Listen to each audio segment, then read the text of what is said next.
yeah. Rob Zombie running around, yeah. Rob Zombie doll back in the window, yeah. I see that. I wiped everything down. All the decorations are back. I was getting tired of them being in my way. So I wiped down the stupid counters and put the stupid stuff back in the stupid window. Including the stupid Rob Zombie doll. Yeah. I don't even know where that guy came from. I don't either. He's been around a really long time. Though. That's a Hellbilly Deluxe, I believe, which would have been from like the 90s. Or maybe early 2000s. Does he speak? Or is he just posable? Oh, he does have a talker. He's got a speaker, but what do you press? I'm guessing this has been so long. Press his wiener? Abdomen. But nothing happens. Nothing? Dead maybe batteries? we should replace his batteries. I don't think we have those in stock. Those are those stupid little watch batteries. Does that. Yeah, we got a lot of crap in our windows. This is cool. On our windowsill in the studio. The Rob Zombie doll that apparently talked at one point, doesn't talk anymore. We've got the lacrosse police dog plushies that we got from our friends from the lacrosse PD. I like them. We got two-thirds of a bottle of homemade apple pie. Is that like a whiskey? I don't know. Moonshine. That's some tub juice is what that is, Brian. There's a nip bottle of 99 bananas, or is it 99 watermelon? I told them one star, maybe. They brought those bottles to the golf outing one year, and I tried the 99 bananas. And if you are looking for something worse than Malort, you might want to try 99 bananas because it was that effing bad. I don't think it was that bad. It wasn't worse, it was brutal. Not tasty. My clover plant, which is blooming to beat. Be the band. 2026 is a good year for it. Unbelievable. A little transplant into a new pot, what it'll do. What else? We got a skull that used to light up. We got an old license plate. We've got a Sunny in Philadelphia gift set box. I don't know. And then we've got a bunch of Osborne bobbleheads. And then there's a bacon plushie that says "My First Bacon" or "I'm Bacon." If that still talks. It does. I tried it this morning. All right, it talks. So, so we got a lot of crap in the windows here. Mm-hmm.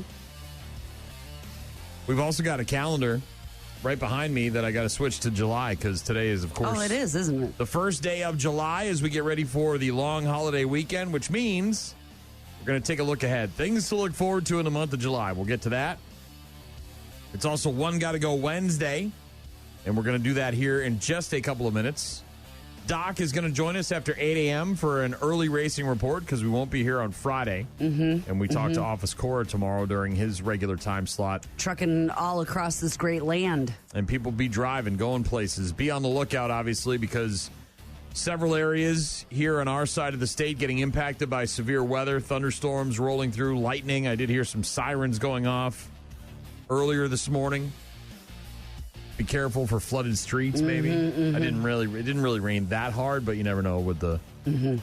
Also, we got the Mayfly hatch just in time for Riverfest. I just was watching it. Yeah. I was just watching some. I'm going to bring my bug zapper down. I don't know if it's tonight. Supposed to bartend. It's the full thing, but if it just looks like there's a bunch of them. No, it was. I think the rain may have beaten them down, but we've got a lot to get to, including One Gotta Go Wednesday. We'll get started with that next. Rock Mornings with Brian and Gene on your rock station. Man, that bolt of lightning was just about 10 feet outside of our window here, man. It looked close as hell. Big old boomer. Shook the ground.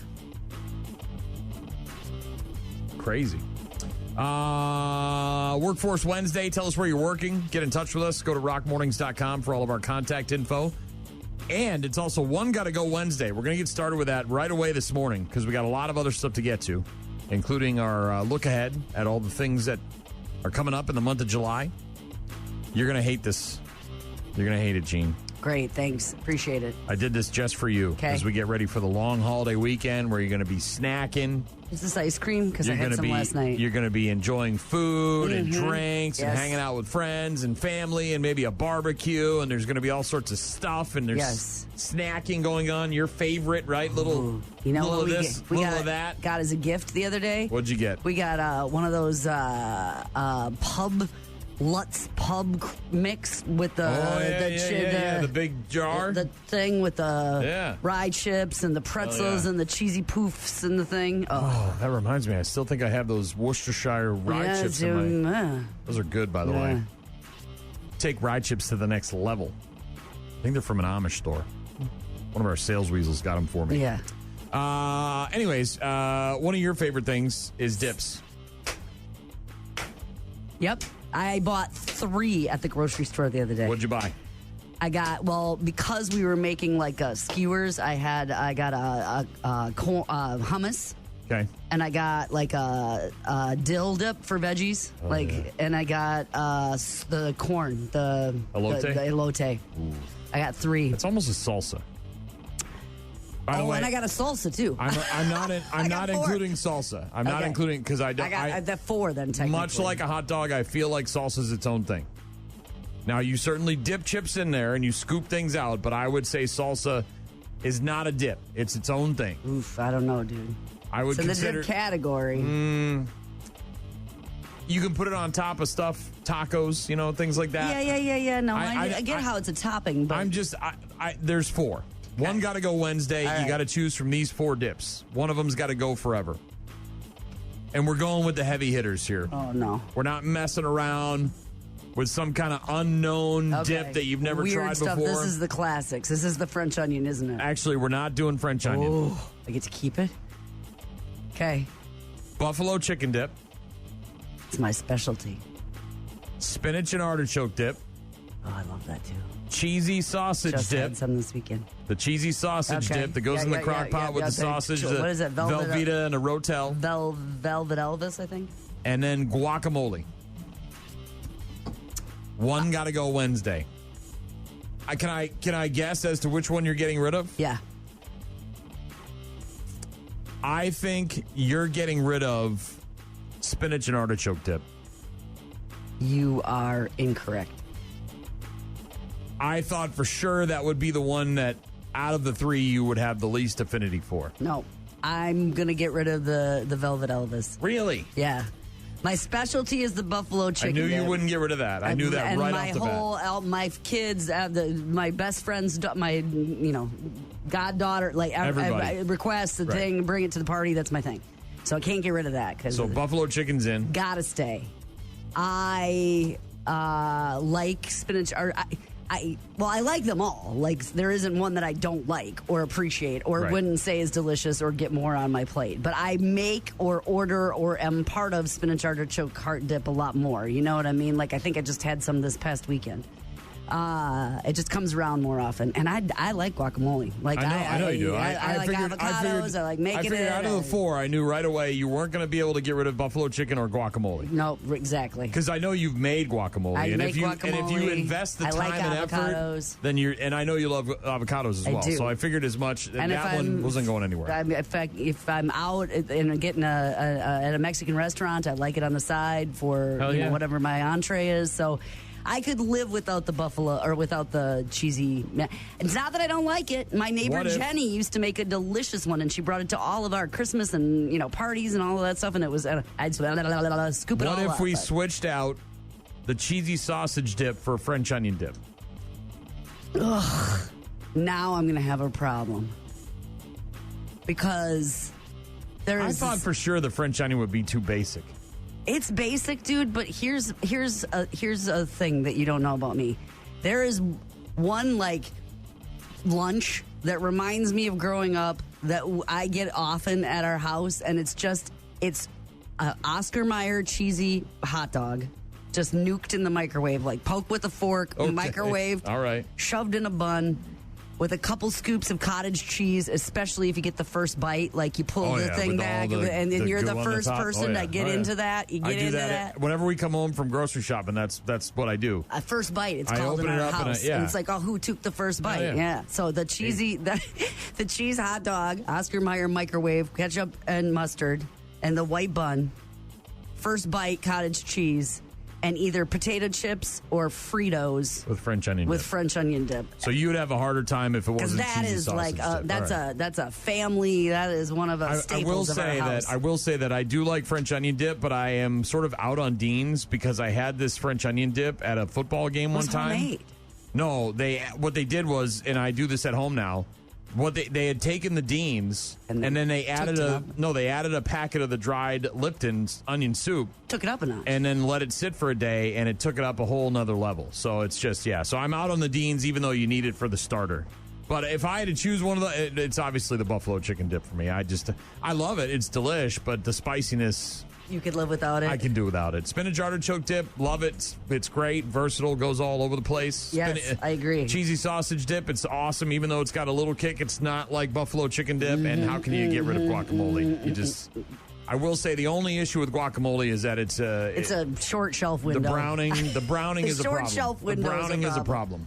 I agree. If we could figure out how to cure cancer and then figure out the browning on the guacamole, we'd be living the high life. And yellow spots and lawns from dogs.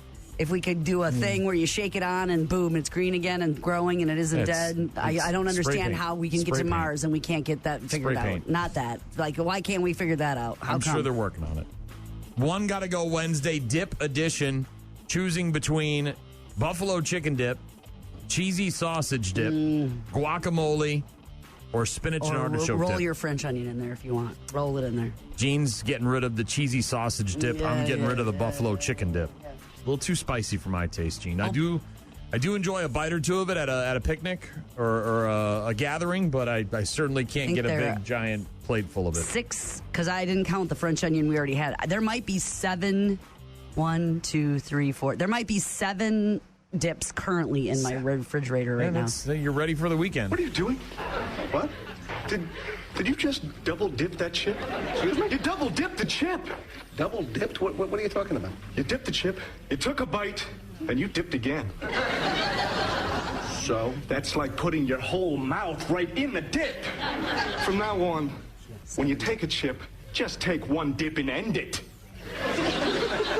Well, I'm sorry, Timmy, but I don't dip that way. Oh, you don't, huh? No. You dip the way you want to dip. I'll dip the way I want to dip. Give me the chip. Hey, give me the chip. Chips and dip. Can't go wrong. One Gotta Go Wednesday, getting started early with that.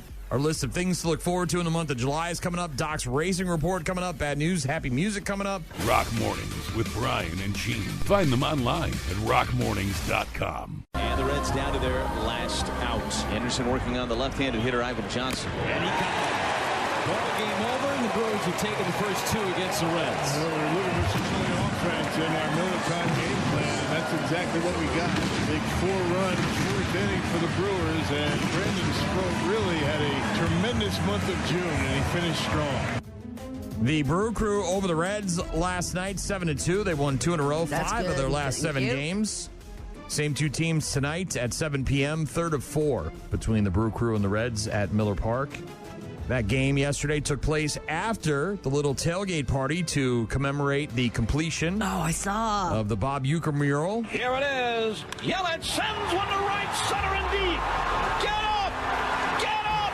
Get out of here and gone for Yelich! Yeah, we've been keeping track of the progress of this thing, and now it's done, and they had a big tailgate party. There was a bunch of people drinking Miller Lights and hanging out, and As it speeches should be. hell of a good time. People, speeches, Yelich was there, and Pat Murphy, and a bunch of other people were there. But Brew Crew fans able to toast to Bob Uecker yesterday during the dedication ceremony for that giant mural in downtown Milwaukee. We've always said that Uke's legacy would echo forever, especially in this community and the baseball community. That was Lane Grindle, one of Uecker's former broadcast partners. And this behind me is one of those echoes.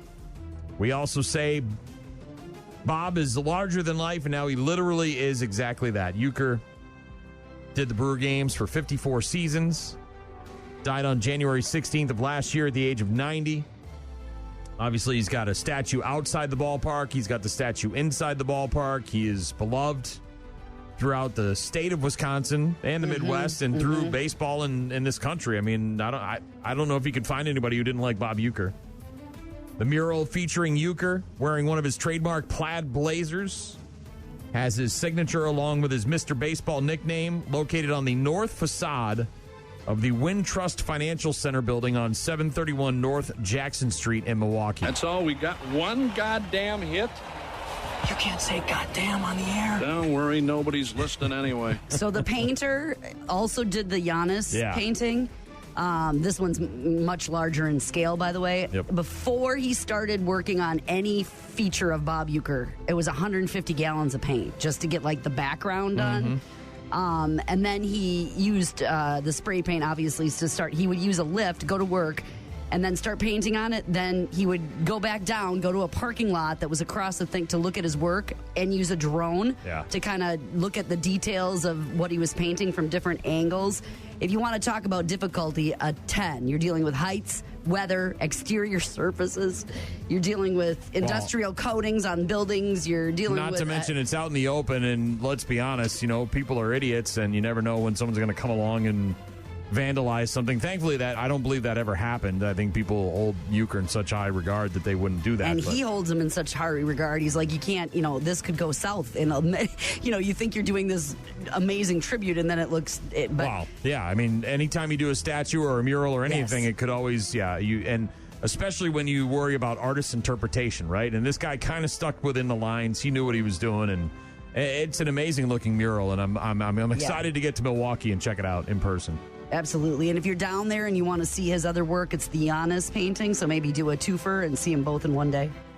World Cup yesterday. Mexico winning their first World Cup knockout stage match in 40 years after beating Ecuador 2-0.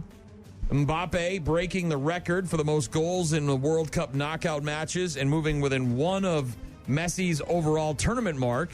His 2 goals leading France to a dominant 3-0 win over Sweden at MetLife Stadium in New Jersey yesterday.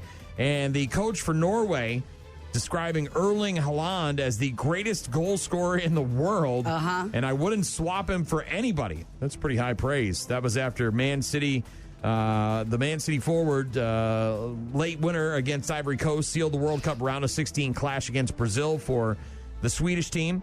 Haaland, 25, taking his World Cup tally to 5 goals in 3 games, moving him 1 behind Messi in the race for the tournament Golden Boot.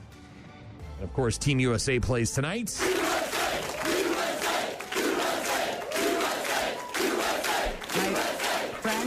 Bosnia-Herzegovina, 7 o'clock, Fox and Telemundo. My friend's kind of getting into it a little bit. She's been watching a lot of it, and she had visited Paris just recently, so she's kind of has an affinity for that team. Anyway, she's been on her phone and has it on at work in the background and stuff. She's been looking for a place. She went to a bar last night, and apparently it was full of people that were watching, and it wasn't USA last night. Yeah. Oh. And then it was, and she was like, my people. And so I sat down, but I don't dispute that there's a lot of soccer fans. Which is great. I personally don't I care about the U.S. because I care about the U.S., but I don't. Well, that's what I would expect. People there to, like tonight, but like to have them there on a random night watching. For me, though, it's kind of like the Olympics, right? I love hockey. I watch hockey, all year long if I can. Obviously, you care a little more in the Olympics because it's, the country and all that stuff. But when it comes to the other sports, like curling or fencing or, pick your sport or your discipline, I don't care unless it's Team USA and it's at the the Olympics. Similar to soccer. For a short window of time. And the World Cup is the time that you're into it. So Team USA tonight at 7 o'clock on Fox and Telemundo. LeBron James is going to play for his 24th season, but it won't be for the Lakers. He informed the team that the franchise can move on without him because he's going to play elsewhere. Rumors are that he's going to go to Golden State and team up with Steph Curry and Draymond Green and all those guys. As I think Draymond's restructuring his salary cap number and all that crap. Also, the Clippers have agreed to trade all NBA forward Kawhi Leonard to the Raptors for Brandon Ingram, Grady Dick, an unprotected first-round pick in 2033 and 2031. Also a first-round pick in 2027, a swap there, and a couple of other second-round picks. Canada, Kawhi Leonard going back. Led the Raptors to the NBA title back in 2019. He won the Finals MVP that season. And now he's going back to Canada to play for the Raptors. Sports on Rock Mornings with Brian and Gene, we're going to get to our list of things to look forward to in the month of July. There's a lot happening, obviously. Very busy month, summertime. Movies and TV shows and sports and holidays. And, of course, if you're working this morning, tell us where. Get in touch with us. Go to rockmornings.com for all of our contact info. Rock Mornings with Brian and Gene on your rock station. The World Cup games continuing on Telemundo, Fox, and Peacock today with England versus Congo at 11 a.m. 3 o'clock this afternoon, Belgium taking on Senegal. And then, of course, at 7 p.m. tonight, the United States taking on Bosnia-Herzegovina. And the winner of the U.S.-Bosnia game will go on to face the winner of Belgium and Senegal. U.S. trying to get out of the knockout round of 32 and into the Sweet 16. We'll find out tonight at 7 o'clock. Also on the boob tube tonight, the second season finale of Brilliant Minds on NBC. It was not renewed for a third season, so it's also the series finale. Second season premiere of X-Men 97 on Disney Plus today, the animated series. Okay. And also the third season of Enola Holmes debuts on Netflix today. I understand you may need some explanation as to how this all began. Life was everything I wanted it to be when it was just the two of us. Enola Euphoria Holmes, will you take I, Ernest Augustus of the House of Tewkesbury, to be your husband? Yes, he has a first name. I was surprised too. Given the family's history, I presume the wedding will be in Malta? Malta? Malta. It will be great. Millie Bobby Brown returning as the little sister of Henry Cavill's Sherlock Holmes as she prepares to wed Lord Tewkesbury. Sherlock is kidnapped, and it's up to Enola to rescue him. Enola Holmes 3 premiering today on Netflix. Also, the series premiere of Elle on Amazon. This is the Elle Woods Legally Blonde prequel. So not a movie, but a series.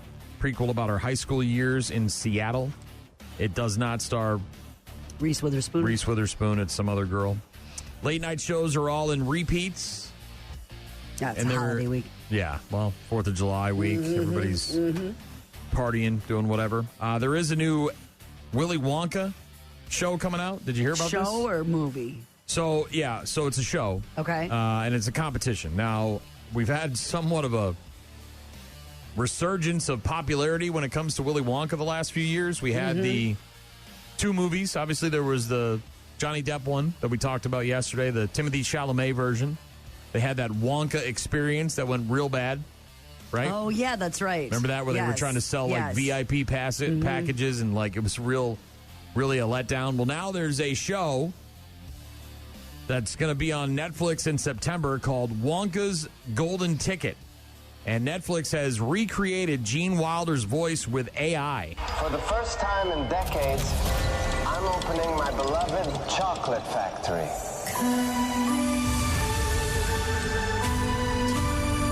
A whole new generation of real-life golden ticket holders will compete for a life-changing prize. Or say a most unfortunate goodbye. Marvel at the magic you remember and delight in my newest wonders beyond imagination. Now, we have heard of scammers using AI and taking very short clips of people's voices from TikTok videos or YouTube videos and then scamming grandparents out of money. This, however, is a bit different because they got the approval of the Wilder family and estate to use his voice. That's correct. Yes. And recreate it with AI. Karen B. Wilder said she's delighted to introduce Gene's magic to a new generation. That is his ex-wife. Series includes recreated sets from the 1971 classic, The Chocolate River running through the Edible Garden. 12 golden ticket winners, along with a partner of their choice, will compete in challenges inspired by the movie and the book. Contestants must navigate a series of Wonka games, tests, and temptations designed to challenge them physically, mentally, and morally. Yeah, apparently, that while the individual challenges remain under wraps, right, because of all of that, it is in a retro futuristic kind of version of the Chocolate Factory. They're tested on their greed and self-control. Sweet treats, shortcuts. A big part of the movie was the greed, obviously. Spectacle, impulses, lure them into making bad decisions. Unpredictable puzzles, physical setups across the environments. And then there's 12 pairs of contestants competing. They must collaborate with their chosen partner while kind of strategizing against other people to avoid to survive the intense part of the game. Wonka's Golden Ticket. The winner of the show will leave with a life-changing prize. No word on what that means.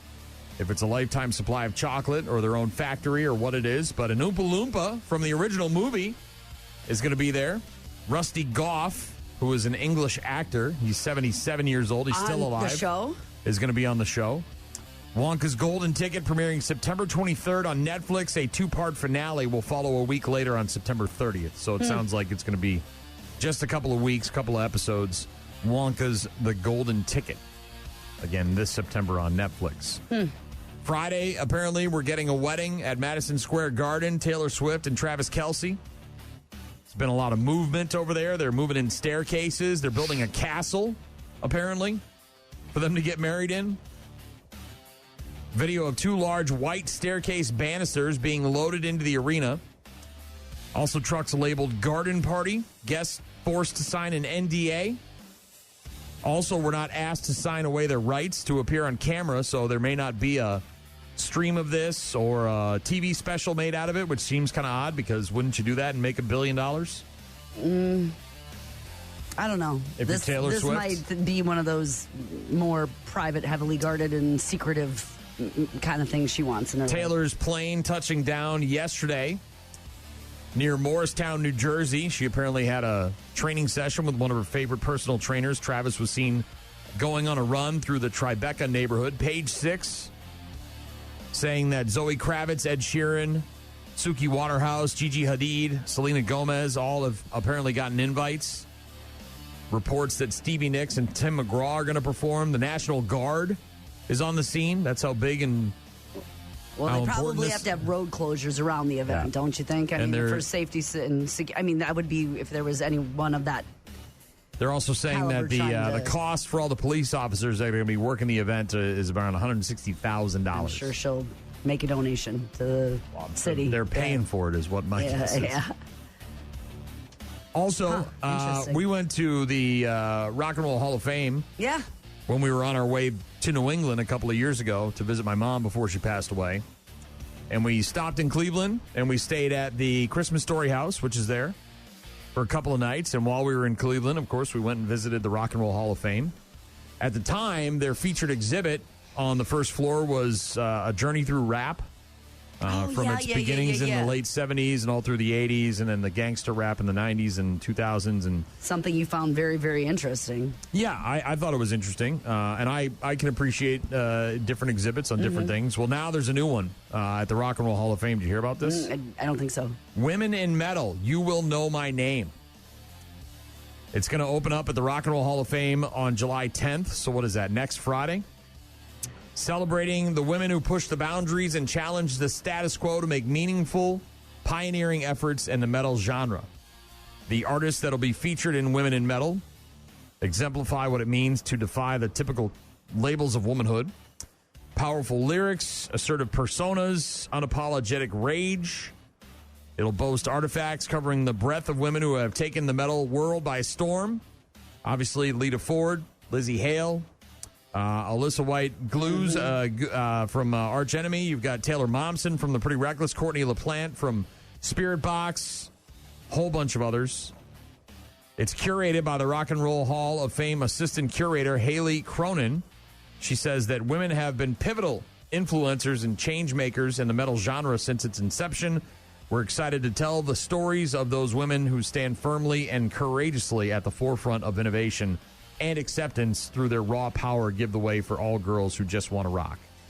So if you're headed there, that's the new exhibit. The hall itself has all of the, standing history that you can look at and interesting artifacts and pieces and stuff. But this is the one that changes in every so often. And this is Women in Metal. Again, it opens up next Friday. Lizzie Hale and Joe from Hailstorm will be there. They're going to play a short acoustic set on the outdoor PNC stage. Like a ribbon cutting kind of thing? Followed by a bunch of metal bands, including Storms Within, Maxilla, and Reign of Z.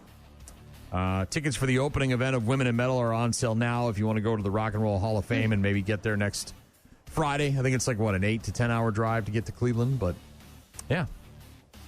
$15, not bad. Women in Metal, new exhibit. Got a lot of rain coming down right now in the La Crosse area. I think that stuff's supposed to move through the central part of the state and then kind of be done for later on today is what I thought was the situation. Drying up for tonight with some chance of rain again. Had some heavy-duty lightning, too. Every day this week, but I think the next best chance is Friday. But, yeah, it's moving through the state right now. Yeah. Expect rain.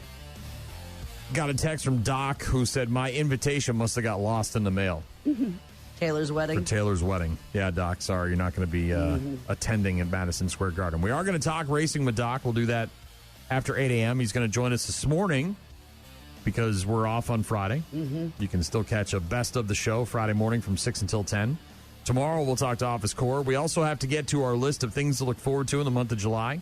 I'm guessing there's a lot. That is a great month sandwiched in between the beginning of summer and the end of summer. I'm really looking forward to Rockfest. It's literally right around the corner. You're obviously looking forward to your vacation. You're going to Boston. I am. Have we finalized everything? Have we dotted all the I's and as crossed much as all the I'm T's? going to? I'm trying to have a little bit branching out, and I'm letting things be a little bit more open-ended, spontaneous. I have only a couple things like we're doing this at this time because it's tickets. Well, you have to buy tickets. Yeah, I get that. Yeah, so it's like this day at this time. Well, we're and doing you're going during prime vacation season, right? You're not going in the off season when there's more opportunity and you can just sort of walk up and buy tickets. So there's certain days and certain things, but other than that, I'm trying to be a little bit more. And everybody got to pick a certain thing that they wanted to see or do or eat. Well, what did you pick? What did I pick? What's yours? We're going. So for those of you that don't know, Jean's going to Boston for the first time ever later this month with her family. First time east at all, really. Okay. Honestly, we haven't really gone. Now, I don't know. Is North Carolina Myrtle Beach east? Right? Yeah, that's south. I mean, it's east, east, but it's not the eastern part of the United States. It's the first time I've ever been there. My husband went with his family when he was. Oh no, Washington D.C. I guess counts. You did go to D.C. Yeah, that's kind of East Coast. So you're going to Boston and then Cape Cod with the family. So it's we're flying in. It's 2 days in Boston. So it's we're really hitting it heavy, and then we're getting a rental car. Then we're driving to the Cape, and then it's like a couple days there, and then we're coming back. So my pick was. We're doing a whale watching boat ride thing off of the coast of Cape Cod. I just spoke with some friends of ours who went to Maine recently for several days, and they also took a whale watching tour and didn't see any whales. That was my fear. So FYI. That's my fear. They do the best they can. They know where the whales are, but the whales don't always want to participate. Of course, it's nature, and I understand that. It feels like there's a good chance because there is that sanctuary that's off the coast of the Cape that they take you to that is specifically... I think you'll have a better chance at seeing them than in Maine. Yeah. There's much more activity. It sounds like there is. I understand they can't guarantee it. But that was my choice. That was my pick, so that's what we're doing that on the day before we fly out. So. All right. So, Jean, looking forward to the whale watching in the month of July. Very excited. You got your Dramamine? You ready for the seasickness? I'm not worried about that for me. I'm worried about that for two of my. One of them's not even going on the whale trip. He's like, F that. Henry, he can't.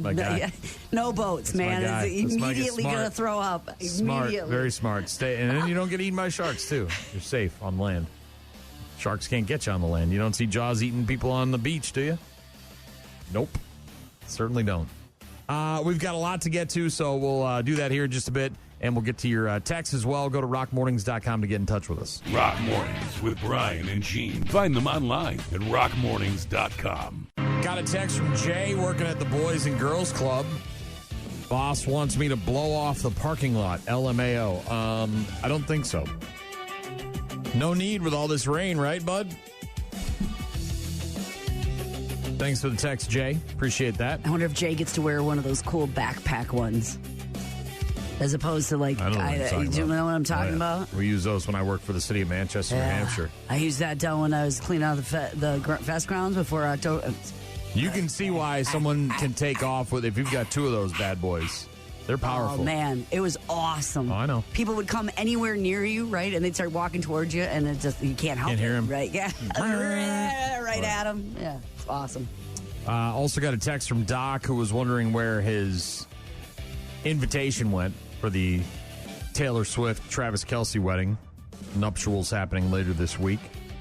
Sorry, Doc. He said maybe it fell off on the floor in St. Paul. Maybe. Let us know what you're up to this morning. Go to rockmornings.com if you want to get in touch with us. International Chicken Wing Day. International Joke Day. Do you like them breaded?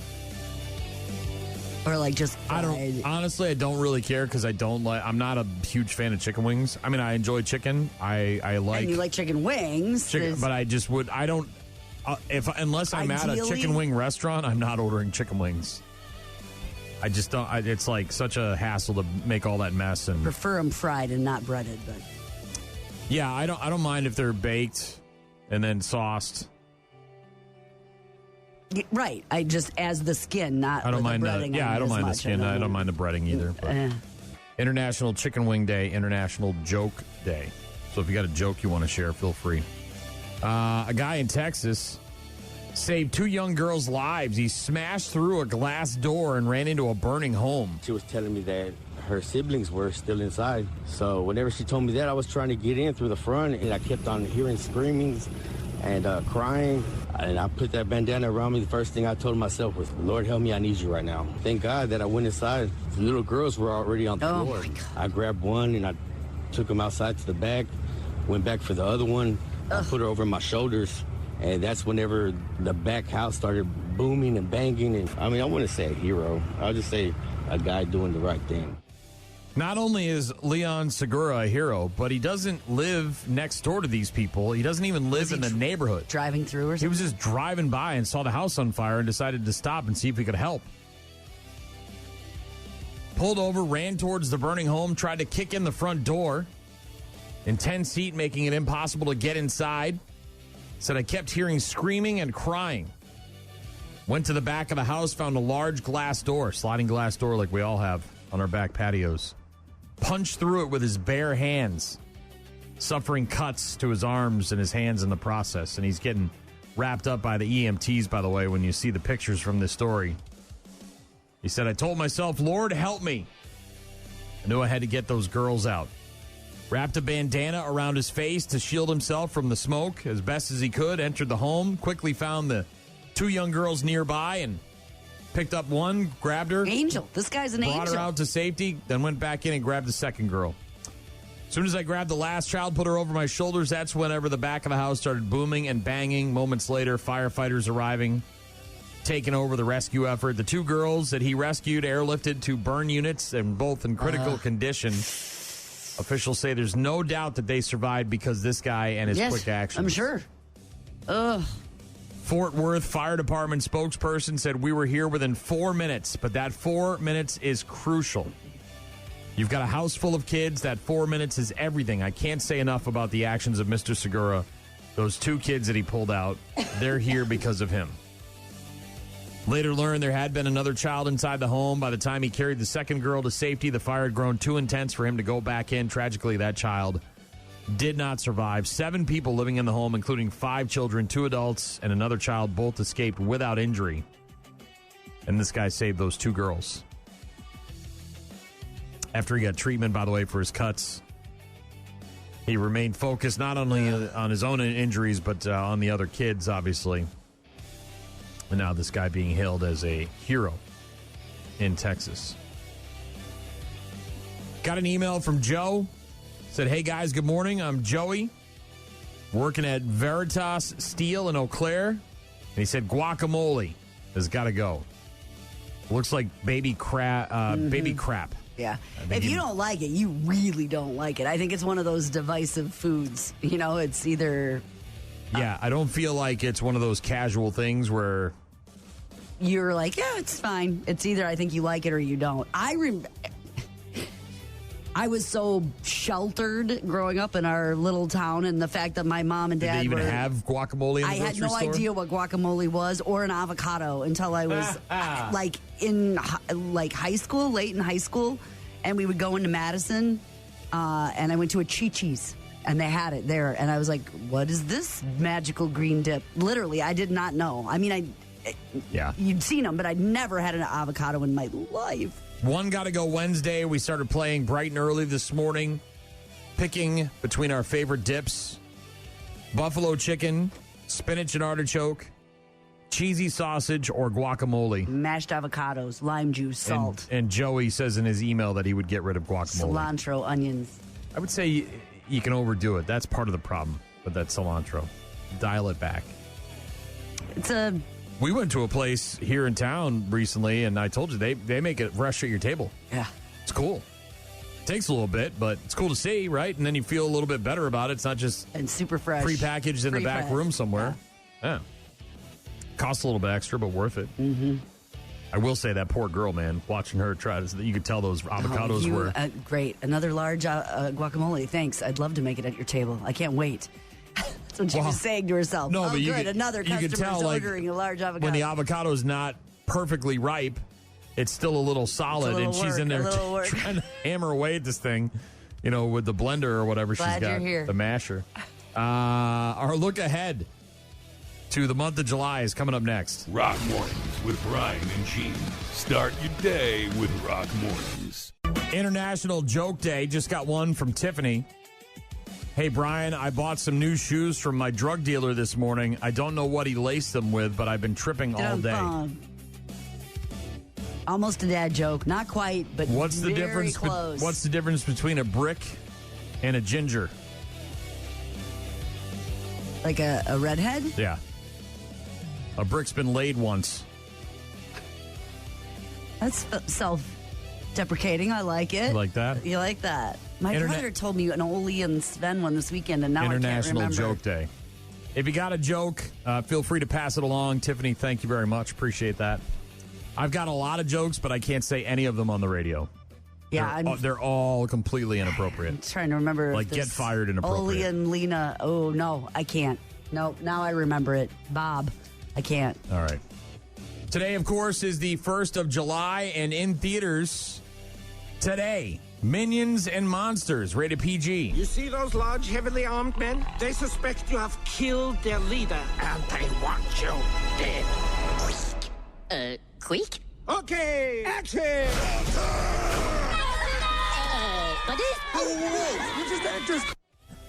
Featuring the voices of Zoe Deutsch, Jesse Eisenberg, Jeff Bridges, Allison Janney, Christoph Waltz, Bobby Moynihan, Trey Parker, and a bunch of others. The Minions in the 20s in Hollywood. They search for frightening creatures for their monster movie, partnering with a green creature and must save the planet after unleashing those monsters. Minions and Monsters in theaters today. Rated PG. Next Friday, July 10th in theaters, Evil Dead Burn. We found something. The Necronomicon, the Book of the Dead. Ugh. You know they don't want me there. You're part of the family. Despite my warnings, they read from the book Unleashing Demons, Demons, Demons, Demons. God help us. Yeah. Evil Dead Burn. Rated R in theaters next Friday. After the loss of her husband, a woman seeks solace with her in-laws. One by one, they transform into deadites. She has to discover that the vows she took in life survive even in death. Also in theaters next Friday, July 10th, Moana, the live action. Oh, yeah. With Dwayne The Rock Johnson. The stories are true. The story has just begun. Beyond our reef, an evil darkness has found us. Moana, the ocean chose you. Find Maui. Restore the heart of Te Fiti and save us all. Maui, demigod of the wind and sea. Hero of men. Huh? So it goes like this. Maui, shapeshifter, demigod of the wind and sea, hero of men. Women. Women too, men and women. It was such a beautiful movie, like the colors and the animation and stuff. It was such a gorgeous film. I hope that this does it justice as well. Live action adaptation of the movie from 2016. That's in theaters next Friday. The following Friday, the 17th, The Odyssey, rated R. Tell me what you remember. A wife?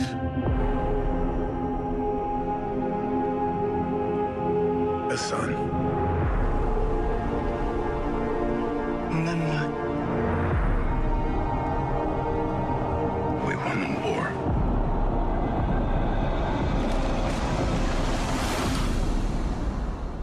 Help me go home. Rated R, starring Matt Damon, Tom Holland, Anne Hathaway, Robert Pattinson, Lupita Nyong'o, Zendaya, Charlize Theron, John Bernthal, Elliot Page, John Leguizamo. After the Trojan War, Odysseus facing the dangerous voyage back to Ithaca, meeting creatures like Cyclops, the Sirens, Calypso along the way. Very interested in seeing this movie. The way it was shot, the way it was, the colors were produced, old school Hollywood, not relying on any kind of CGI or digital components to make the movie. Very expensive, very arduous. Apparently one of the hardest movies. Matt Damon said it's by far off the charts. Well, how they don't difficult call it The Odyssey for nothing. How difficult it was to make. Almost 3 hours, I believe, in length as well. Very much looking forward to that on the big Friday, screen. July 24th. Again, this is a list of things to look forward to in the month of July. We're focusing on movies. Friday, July 24th, The Dink on Apple TV, rated PG-13. This is the pickleball movie. Tennis, elegance, aesthetic perfection. She needs our protection. An epidemic is sweeping across our once great nation, and its name is Pickleball. Here's your pickleball. Here's the garbage. This is a tennis club, lady. Oh, I get it now. It's like tennis, but easy. Dink! Come on. You want a rematch? Yes, I'd like that opportunity. Ed Harris, Ben Stiller, Patton Oswalt, Christine Taylor, Mary Steenburgen, Chris Parnell. A washed-up tennis pro has to save a club by reluctantly playing pickleball to earn his father's respect. And then the big one in July is on the last day. That'll be, of course, Spider-Man Brand New Day. What is happening to me? Did you miss me, Spidey? I'm losing my mind. I am totally out of control. I gotta fix whatever this is right now. Final semester MIT. Dad, who do you think is actually watching these? Maybe someone. Okay, well, bye, someone.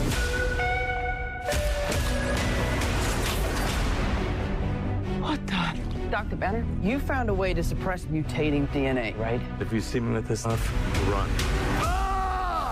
Tom Holland, Zendaya, Jacob Batalon, Sadie Sink, John Bernthal, Mark Ruffalo.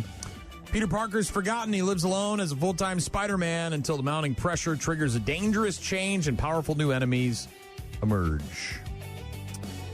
TV shows that you can look forward to in the month of July start today with Elle, the prequel to Legally Blonde, series premiere on Amazon Prime. We have something important we want to talk to you about. It's about your dad. I've had to look for other work. I found a place. What's it called? Seattle's Elite. Because the other doctor's from Seattle? Because the practice is in Seattle. And you'll commute to Seattle? No, we're moving to Seattle. How long will that be? A couple of years. That's my whole life. Yeah. If you liked Legally Blonde like my wife, then you'll probably like Elle. Also premiering today on Disney Plus, Season 2 of X-Men 97. This is kind of the reboot of the cartoon that came out in 97. Mm-hmm. We're into Season 2 of that. That's today on Disney Plus. And then, of course, on Saturday, the Big Daddy.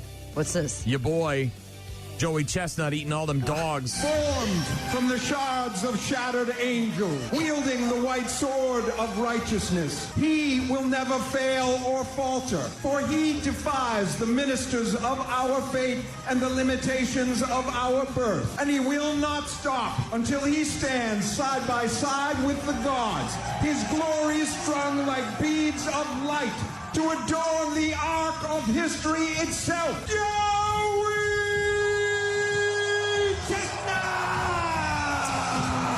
Nathan's Famous Hot Dog Eating Contest on ABC and ESPN2 this Saturday. By the way, 20 previous 4th of July hot dog eating contests for Mr. Chestnut. He's won 17 times out of 20 and broken several records along the way. Looking to do it again this year.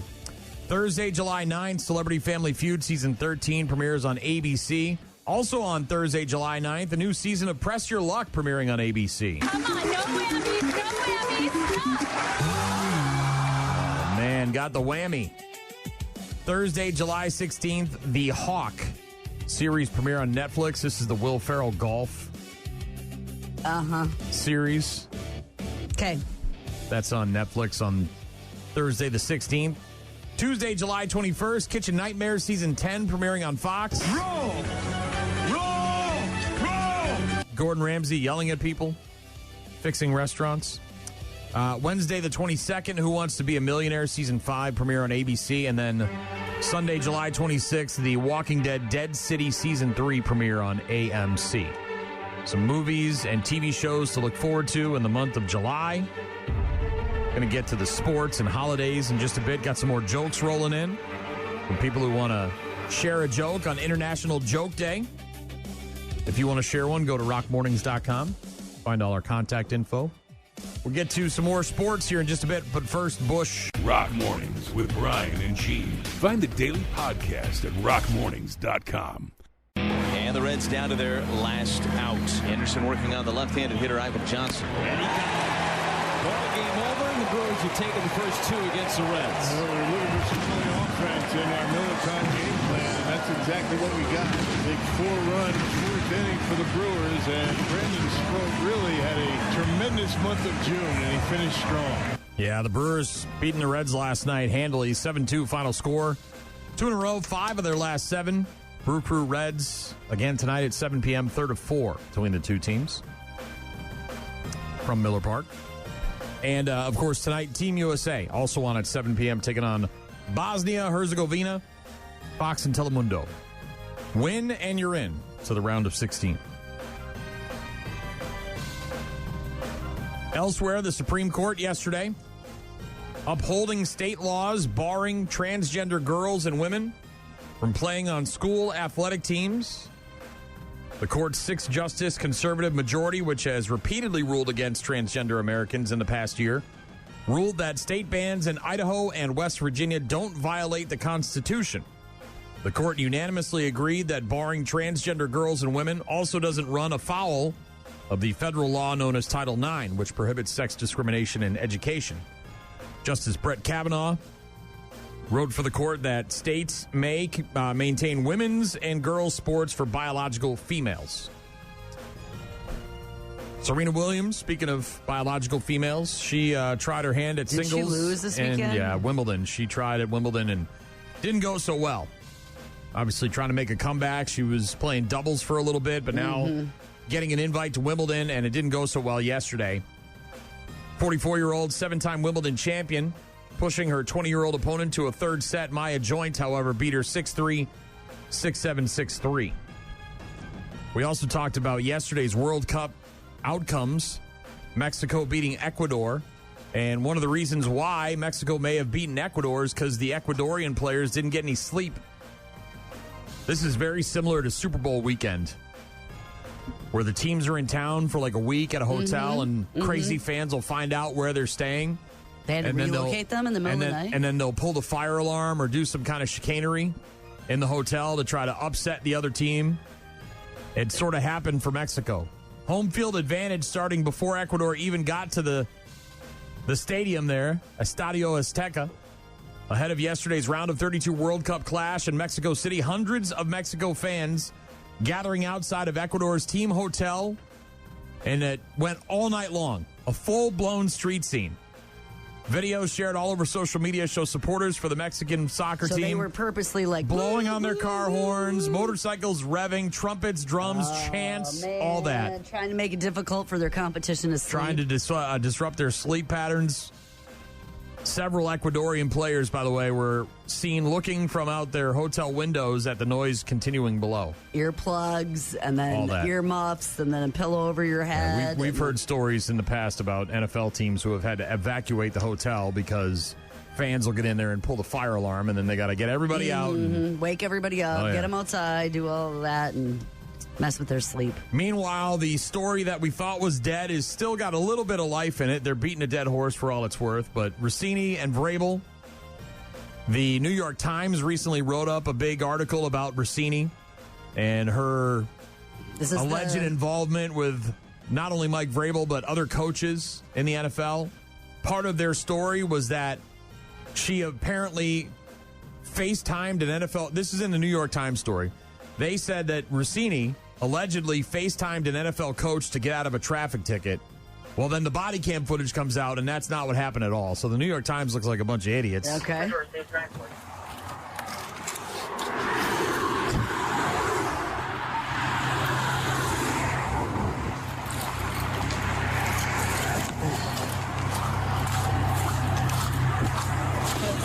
Pull me over. Yeah. Officer Bernard, would you please be recording my body camera? Can I just get your driver's license, registration, proof of insurance, please? Put me for phone. Yeah. So, you're not going to care. I'm an NFL reporter, and I just wrote that Sean McDermott got fired from the Bills, and that is what I was just sending a tweet. I was going to pull over because I have to make calls. Okay. I know you don't care, but I'm just letting you know my reason why. Okay. It was a work thing, and it was an emergency for what I do. I have a more updated license, but just take that so you know I'm not like some crazy, well, I'm a crazy person, but you know what I mean. Yeah. And I've never gotten a ticket. Okay. So, obviously you were on your phone for a while, right? I was on, when you went under the underpass, right? On Garbage Square, I was by Library Place. So you're on your phone there. I got behind you, right, by Whole Foods. You continue to be on your phone, right? I understand you have a job. Of all times. It's like, no one expected. Are you football fan? Yeah. Like, I'm shocked that they fired me. I cannot believe it. You know who was on the phone with?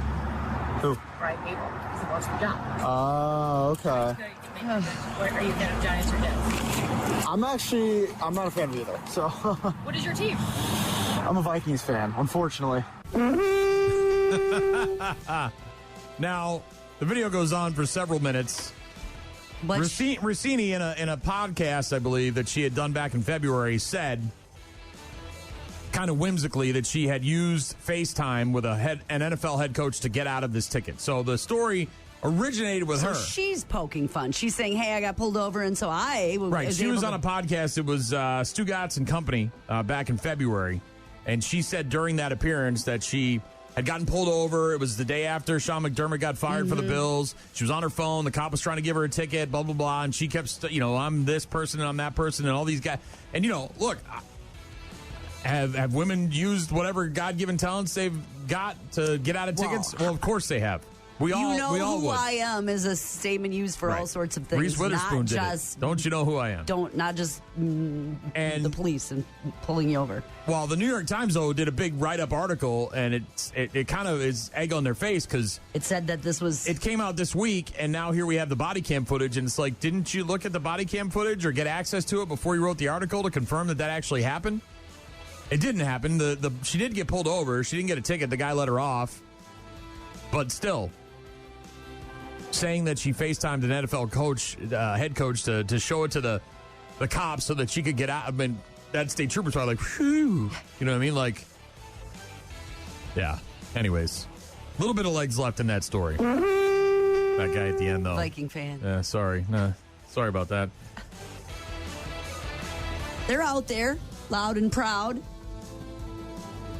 We'll get to the other half of our list of things to look forward to in the month of July, and we'll do that next. Rock Mornings with Brian and Gene. Weekdays, 6 to 9. International Joke Day. We got a joke earlier from Tiffany. Also got one from Joe. Why did the walrus go to the hardware store? Something about tusks? To find a tight seal. I was not expecting that. Thanks, Joe. Appreciate that. International Joke Day. If you want to send one along, find our contact info online at rockmornings.com. Lynn says 2 of the dips I can't eat because I'm allergic to them. Spinach and guac. Oh, no. Well, you got your choice of 4, so you only got to get rid of one of them. Take the other ones. So, thank you, Lynn, for the text message. Appreciate that.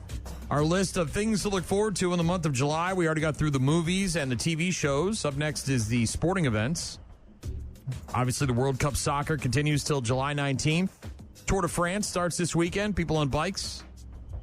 The UFC fight on July 11th is the Conor McGregor return. Oh, yes. Out of Dublin, Ireland, presenting the Pride of Ireland and the number 3 ranked heavyweight fighter in the world, the notorious Conor McGregor. That is on July 11th, next Saturday, UFC 329 from Vegas. MLB All-Star Weekend starts next weekend as well. July 12th is the Futures Game. The draft is next weekend for MLB as well. Home Run Derby will be on the 13th, and then the MLB All-Star Game on the 14th.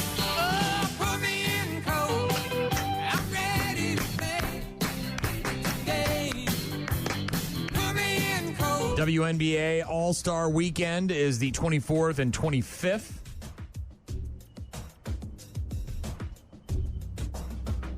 Getting ready for training camps. Baseball, obviously, continuing. All that August, stuff. isn't it already with preseason? Yeah. August, we'll get the Hall of Fame game, and then the regular season starts early in September. And then, of course, our favorite part of the list of things to look forward to in the month of July, the holidays.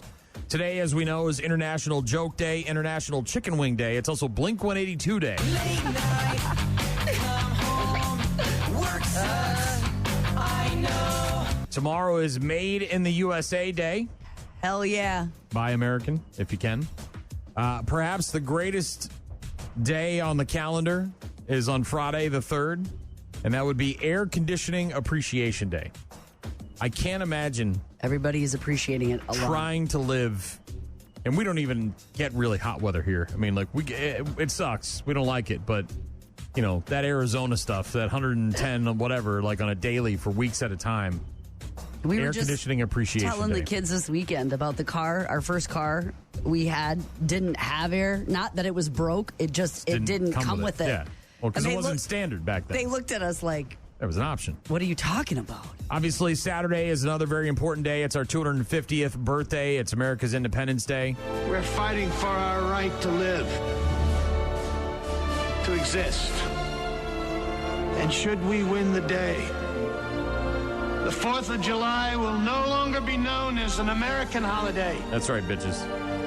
but as the day when the world declared in one voice, we will not go quietly into the night. Hell yeah. We will not vanish without a fight. We won't, Gene. We're going to live on. That's right, we are. We're going to survive. It's because we're America. Today, we celebrate our Independence Day. I'm a pilot. I belong in the air. Happy birthday, America. Independence Day on Saturday. Sunday, the 5th, is National Bikini Day. It was an itsy bitsy teeny weeny yellow polka dot bikini. That she wore for the first time today. Tuesday, July 7th, next Tuesday, National Dive Bar Day.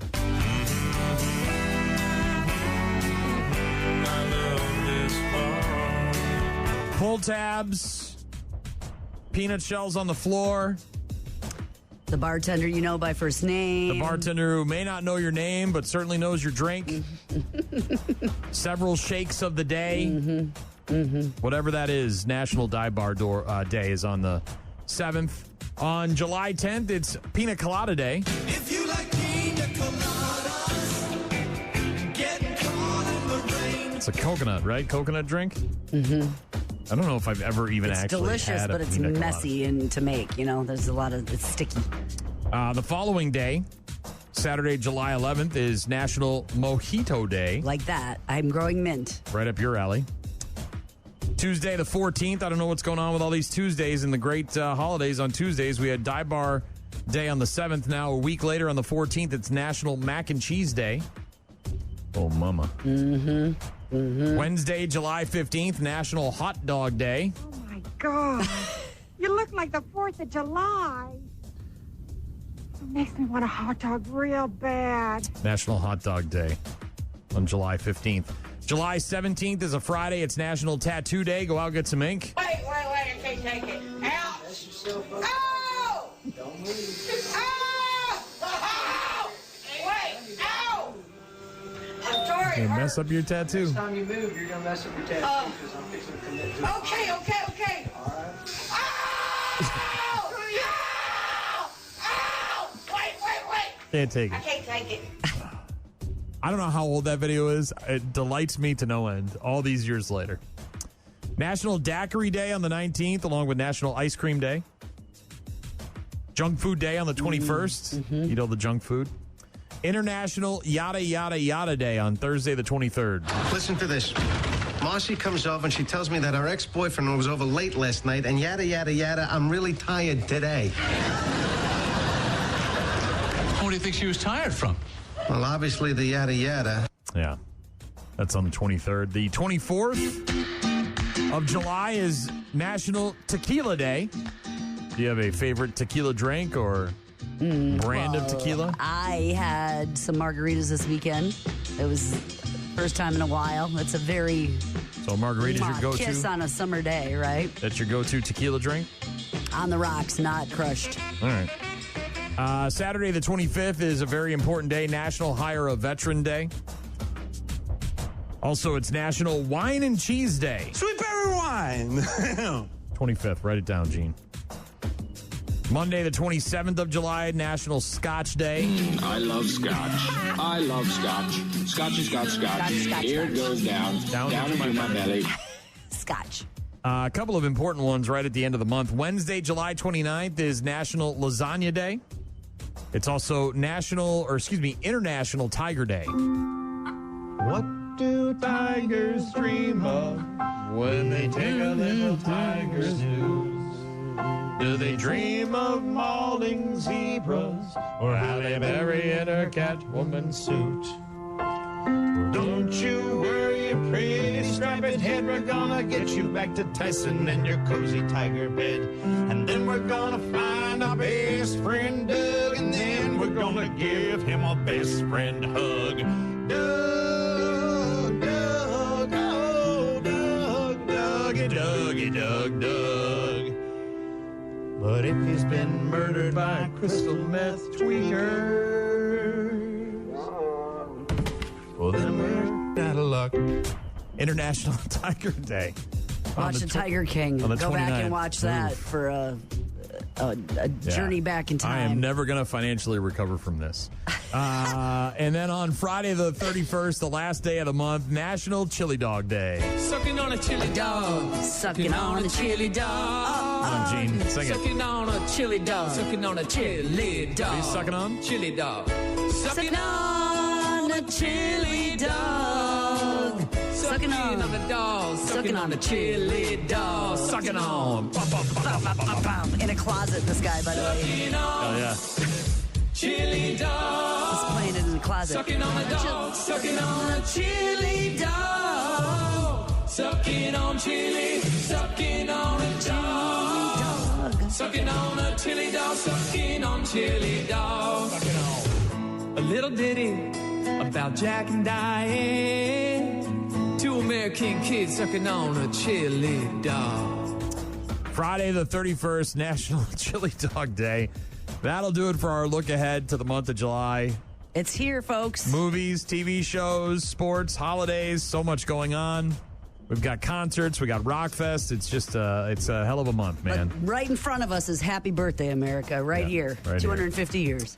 We're going to get to those birthdays in just a few minutes. Doc is going to join us for his weekly racing report on a Wednesday because we're off on Friday. And, of course, Bad News Happy Music to get to as well. Rock Mornings with Brian and Gene. Find them online at rockmornings.com. 8:15 on Fridays during the NASCAR season. We're joined by the one and only mid-pack legend, Mr. Technicality, Car 54, Billy Doc Niles. This week it happens to be on Tuesday because we are off on Friday. Hashtag Mr. Technicality, hashtag Mr. Retirement, hashtag Mr. Fister, hashtag this guy. Happy July. Oh, man. It's happy 4th of July, and it's like 2 days from now. Hashtag this guy. I'm kind of anal. That's what all the guys at the campground say. Hashtag this guy. You're getting a thrill by listening to Bill. Are we?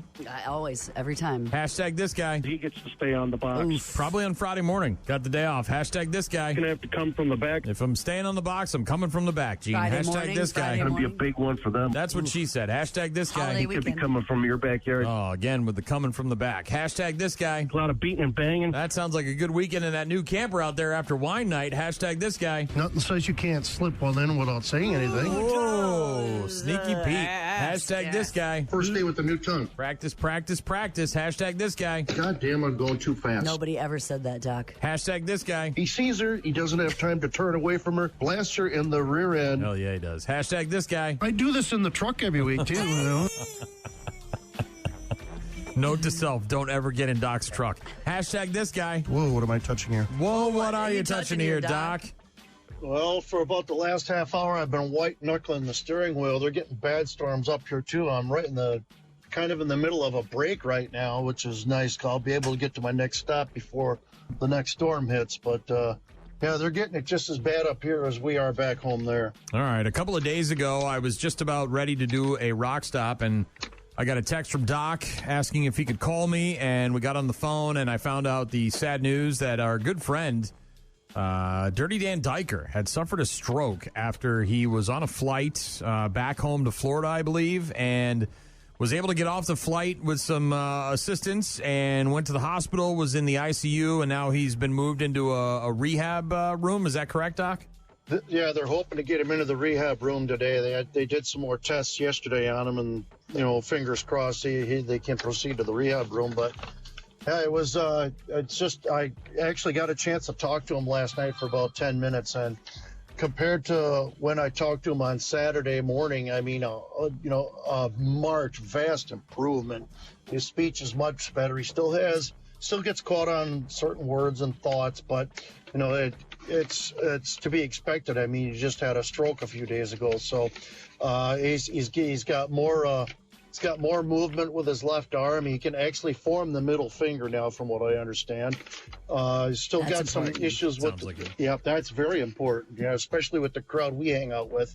The left leg's still an issue. That's one of the reasons why he's going to have a 10-day stay in rehab. He was happy he got to eat an actual meal last night for the first time and drink a Pepsi.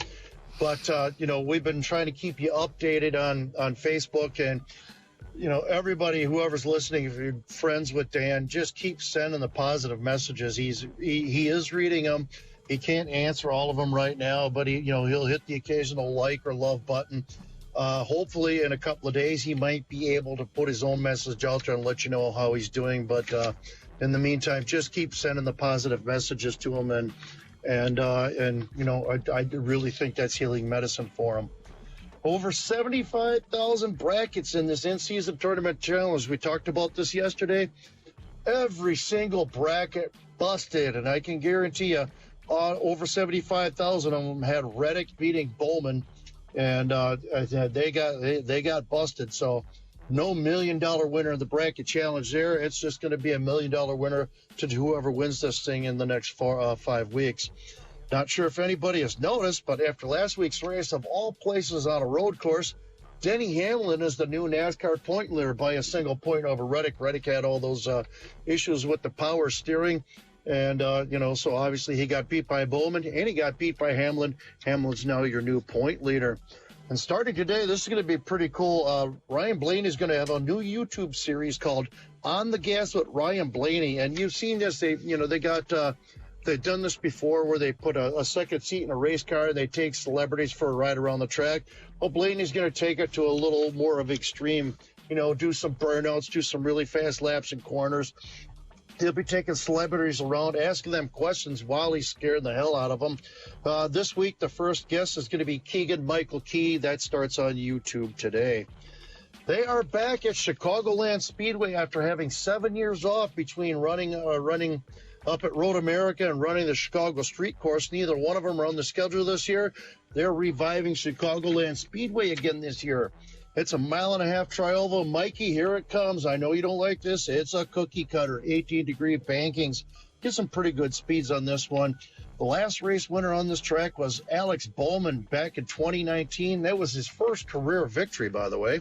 Qualifying record that sits with Joey Logano at 189.4 miles an hour, set in 2013.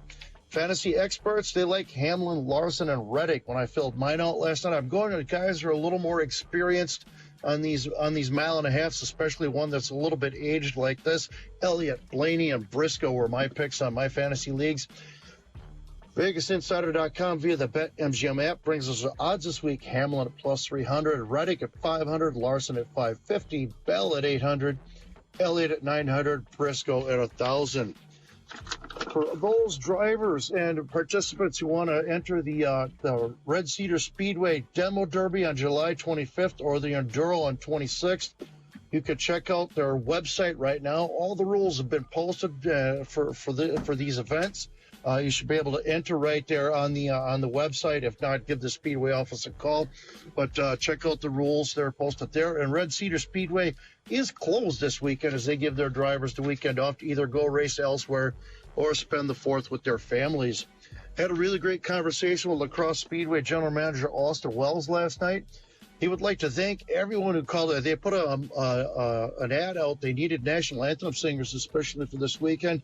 Inundated with calls. There are now lots of singers lined up, so he wants to thank everybody for that. He also wants to remind families that they still have the Family Pass for admission. 2 adults and up to 4 students or kids under the age of 17 for one great low price. And he also wants to remind all the fans you could always purchase advance tickets, especially for the big Fairtime 50-lap feature coming up on July 18th. You can find the Family Pass and all the advance tickets at the website. So get the website and get your advance tickets now, then you don't have to stand in line. This Saturday night, late model Sportsman, Hornets, Street Stocks, the American Super Cup Series returns to La Crosse Fairgrounds Speedway. And what these are, they're like quarter-size versions of what NASCAR cars look like. They'll be on that quarter mile, so it'll look like Darlington to them riding around on that thing. And the Wild and Wacky Outhouse Novelty Race. Plus, at the end of the night, they promise a huge fireworks display. And, of course, it's July 4th. It has to be huge. Gates at 5:15, qualifying at 5:30. First green flag at 7 o'clock. Now, remember, race fans, I know it's a holiday weekend, but you should be able to take your family out wherever you're at in the country and support a great local short track. Doc's Race Report has been brought to you by our friends at Counter Materials on Empire Street in Holman and by Counter Materials on Menominee Street in Eau Claire. That is 2 great Counter Materials locations celebrating 80 years of serving Western Wisconsin. Everybody have a safe and happy 4th of July weekend. That is this week's Race Report. Doc, always a pleasure. We'll talk to you next week, man. Have a good one. You guys have a great holiday. Have a safe weekend. Love you, Doc. DOC each and every week during the NASCAR season. Most of the time on Friday. This week we had him on Wednesday because we aren't going to be here. Mm-hmm. He's going to be busy. Busy man, that Doc. We've got Bad News, Happy Music, and it's coming up next. Rock Mornings with Brian and Gene. More from Brian and Gene is coming up. Can I have everyone's attention? There's news. After 40 years, they still can't find Jimmy Hoffa. That's what I'm talking about. There's good news. My family is making a grant to eliminate their student loans. And then there's bad news. I have some bad news. All the crazy shit happening all over the world, including Florida. Florida man bites dog to establish dominance. All right, y'all ready? Every weekday morning at about 8:35, Brian and Gene hook your ass up. It's Bad News. Bad news. With happy music. Happy, happy, happy. Brought to you by Dahl Toyota. Here we go. I gotta be, not that I sympathize, but I can feel sympathy for this individual, this gentleman. Okay. The man with the world's smallest penis. Like, that's how he's known? Yeah. Like, known as the guy, the one guy in the world out of the billions of people that live here. Why is he telling people? Well, probably is a way to get sympathy. And money? How many, gotta get him how money? many years do you think they've been doing breast augmentation surgery? A long time. I can't 40 years, 50, I would think. Apparently the first truly documented case is like from 1962. But they were doing breast reconstruction surgery in the 1800s. Yeah, of course, yes. Like many, like, so this, like, they've been working on boobs for a long time. But the penis is a whole different animal, right? A lot going on down there. And so it's a different kind of surgery. It's not like just stuffing a couple of balloons in there full of silicone or whatever you got. I would think this guy could just go quietly somewhere. Well, And people wouldn't have to know. If you don't have the money, right? Or the means, and it's not a very well-known surgery, right? It's not something that happens on a daily basis. It's not like a walk-in, walk-out type thing, right? We're talking about pretty invasive surgery, right? They got to cut you all wide open and hope for the best. The man who apparently has the world's smallest penis just got an offer from a Beverly Hills doctor that says he'll perform a $20,000 enhancement procedure completely free of charge. Is he taking him up on it? I'm assuming he is. Dr. Robert Dorfman said that he was so moved by Michael Phillips' story that he wants to help the 38-year-old man from North Carolina. Being a man isn't about the penis. This guy claims his very small penis has taken a toll on his confidence and his daily life. I understand. I think it's like almost an innie. The doctor says, I understand how deeply personal these concerns can be. They have a significant impact on self-esteem and confidence.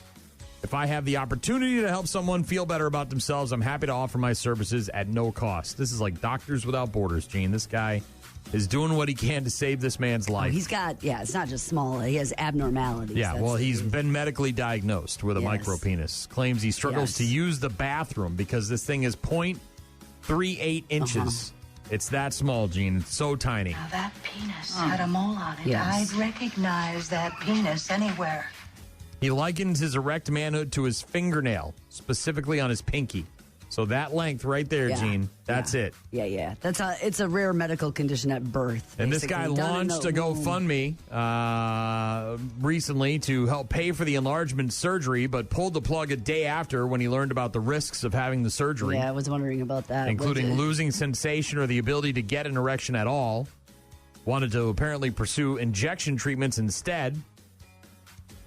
And then Mr. Big Shot, Dorfman, the California doctor, says, I'll do your surgery. Uses cosmetic filler injections to boost girth in about 30 minutes with little to no downtime and no surgery required. Every patient will get a consultation first to make sure they're a good fit. Mission is simple, to help people feel more confident through safe, individualized care. And apparently this guy with the micropenis, the world's smallest penis, is going in to get a free surgery from this dude. Is this true? Yes, it's true. This man has no dick. How many injections do you have to get? I don't know. And how long do they last? Do they stay forever? Like, is it in series? Like, I'm assuming. And then I don't know. All I know is I feel bad for that guy. And then that's got to be the worst. Because you got to stretch this. I would think the injections you have to. There's got to be skin stretching that happens. That's got to be the worst. It's got to be like. And then then you go in next month, and then you get another treatment and another injection and another, because you're not just going from flat to full. No. And you certainly can't go from what he's got That's to what like I'm saying. You can't just even an average one. It's like blowing up a balloon, at some point. Is that what it's like? Is that what it's like over there? All I can think of is those ones like that. You're mean. New Jersey, a middle school yearbook is getting recalled. Why are they recalling the yearbook, Gene? Did they have something like on their shirt or their hat that nobody noticed when they were first doing the editing? There was something in there that nobody noticed, but it wasn't somebody naked? No, it wasn't naked. It wasn't a shirt or a hat. It was a picture of Adolf Hitler. Like one of the students had that? And a photo of Adolf Hitler as a baby, which is probably an easy way to sneak one through the wickets. Yeah. Ended up in a New Jersey middle school yearbook, prompting the administration to quickly recall the books. The pages were meant to be baby pictures of kids who had just graduated from the Eastbrook Middle School. Now parents want to know how the Hitler picture got in there and why nobody noticed until after the yearbooks were printed. I don't know. Because it's a baby photo and it's black and white, and people usually just don't look at that stuff and think, hey, that looks like Hitler. It's a baby. I don't know. What do you do? I think it could easily get through. Somebody obviously did this on purpose, right? Yes. Whether it was the person who submitted the photo or someone who's working on the yearbook and put it in there, somewhere along the line. They decided to see if they could get away with it. After collecting the books, administrators sent a letter to the parents condemning the act. An image of him has no place in a yearbook created for our students. It does not reflect who we are or what Eastbrook stands for. Why do you have to release a thing? We know you don't stand for this. It got through security. We don't need the statement. It's not making us feel any better. You collected the books. We'll do the new book and we'll move on. Everybody's against that, I think. you've seen the Halloween backlash when people dress, right? Yes. How the picture was included is under investigation. The police were notified. You got to notify the cop. Come on, man. Look, I get it. He's like the most evil guy in the history of the world. What are the cops going to What are the cops going to Okay, a picture of Adolf Hitler made it in the... What are we going to do? We got to arrest somebody for doing that? Wrong. Bad.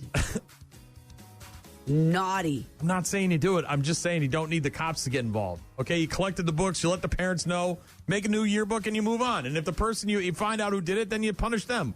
We don't need the cops to get involved. Naughty. Don't they have better things to do? Bad. Ay. This story, I love this story. This is great, Gene. So Mexico beat Ecuador yesterday. World Cup soccer, they're moving on. First time in 40 years they won a knockout round match. So exciting. And their fans are celebrating. They're in the streets, keeping the Ecuador team awake late at night. And while they're out there defending their soccer team's honor, Mexican Batman is on the job, getting criminals off the streets. There's a Mexican Batman? There is. You haven't heard about this guy? I have not. Police in Mexico are now searching for a mystery vigilante that locals have nicknamed Mexican Batman. Batman! Over the past couple of weeks, 5 suspected motorcycle thieves have been found duct taped to light poles. No way, really? With the stolen motorcycles parked nearby. There's pictures of these guys. Before anybody gets, all concerned or whatever, police are reminding everyone that the people found tied up are still considered victims. Regardless of the accusations, officers believe more than one person may be involved. So far, they have no arrests in the case. Vengeance. Yeah, this guy's out there riding around, capturing these motorcycle villains, writing the word thief across their forehead while he duct tapes them to a light pole. You'll stay here till morning, won't you? Mexican Batman. I'm Batman. I love it. I love this guy. I'm Mexican Batman. We need a Mexican Batman in the DC universe is what we need. That is cool. What's the Mexican version of Bruce Wayne? El Bruce Wayne. What's the name? What do you call him? Let's not try. It's going to be bad. Whatever you Google you're doing. Mexican Batman's out there on the job, though, right? Everybody's celebrating, worried about the World Cup. They got drug dealers and all sorts of other things. This guy is very concerned about motorcycle thieves. I'm Batman. He's out there doing the damn job. Do what you can, where you can. I like it. I like Mexican Batman. By the way, speaking of all things Mexican, I'm still on the reels. The bull riding, the Mexican bull riding. Yes. There's a new thing that got added. I don't know. They're sprinkling in these fights that they have I think it's at the same events. So I got hooked on these reels, the Mexican bullfighting reels. Yeah, and I know. It's bull riding, not bullfighting. So these guys, some of them shirtless, smoking heaters, ripping darts. They drop down onto the bull. And then they come out the gate and the thing's going crazy. Most of them get tied up in the rope and they're getting swung around. They're out cold. They get yeeted out of the stadium. The next thing that got sprinkled into my reels, my algorithm, is these women at these Mexican bull riding events, and they're decked out in the full outfit, right? They got the dress on, beautiful, yeah. They got the boots on, yeah, and they're bare knuckle fighting each other. Where are they doing this? I have to go. This is like the greatest thing of all time. You go watch some bull riding for a while, then go out and get yourself a snow cone and watch some. These fights. Chicks are throwing haymakers at each other, man. It's, in like full gowns, in the beautiful bright gowns. You know the ones you see when they're like a flamenco dancer almost. Hell yeah, dude! It's awesome. It might be the greatest thing of all time. I don't know where these are getting sprinkled in from, but I got to find one of these things. Might have to change our Disney plans to going south of the border here. The world's most dangerous hotel. Would you stay there, Gene? No.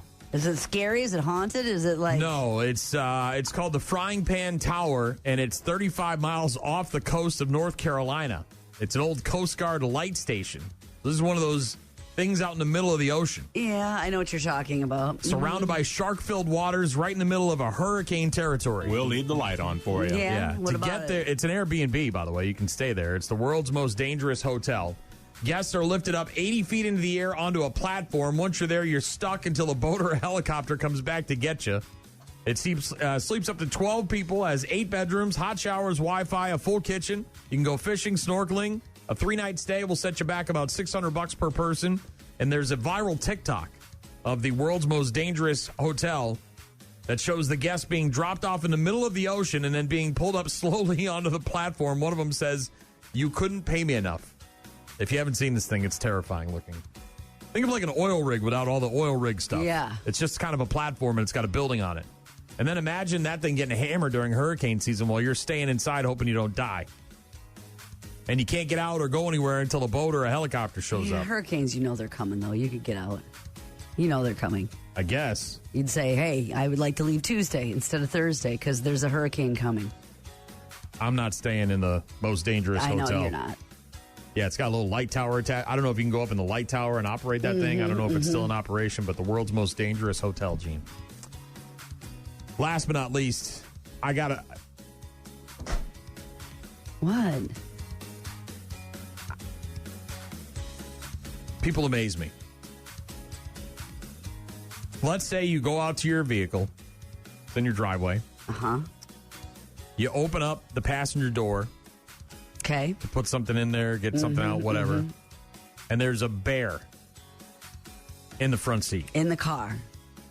Inside of the cabin of your vehicle. Oh, live bear. Live. A real animal bear. A real live animal bear, alive, teeth, claws, the whole 9 yards. Can I shut the door and run away? What's your move? What are you doing? I'm shutting the door and running away. Okay. And then I'm calling the cops, probably. Or some sort of... But you're running away. You're like getting as far away as humanly possible. Absolutely. Maybe even not at shutting the door. Just immediate reaction is to run. If I could shut the door to ensure that there's one more layer as I run, I would do that. Otherwise, run. This guy didn't do that. He called his family out for a photo. Now, I will give him credit. The guy in Colorado who was captured on his security camera opening up the door of his pickup truck and finding a bear in the cabin did try to kind of close the door and then scoot it over to the front of the vehicle. And then it looked like he was kind of taking his phone out. Maybe trying to call somebody. But he didn't run away. He opens the door. There's the bear. He kind of jumps back, opens the door even further, maybe hoping that the bear is going to leave, goes around the front of the truck, and then he's kind of on his phone waiting to see what the bear is doing. At one point, he starts kicking the bumper of the truck, trying to get the bear to leave the truck. Then he goes around the back, and he's got some boards there. He must be a carpenter. He grabs the board, walks around to the side of the truck where the open door is, starts banging on the side of the truck. The bear gets out on the driver's side. Then this guy's slamming the board on the ground, chasing this stupid bear away. If you haven't seen the video, I don't know. What, too close? There's no place for him to go? He can't, like, go around? Dude, I'm not going anywhere near that bear, bro. I'm getting out of town. Bear can have at it. I'll figure it out afterwards.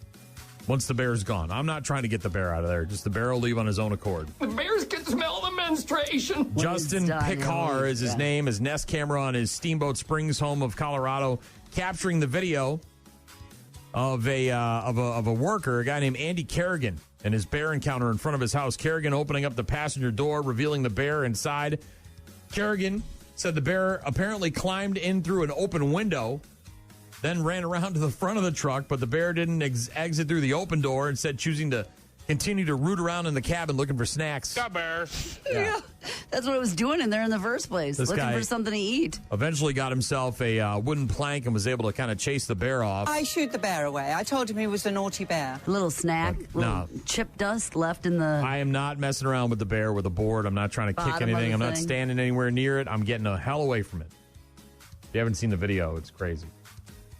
This guy in Colorado shooing a bear away. Got a text from Cooch on International Joke Day. Said, this is a pickup line that doubles as a joke. It also has an international flavor.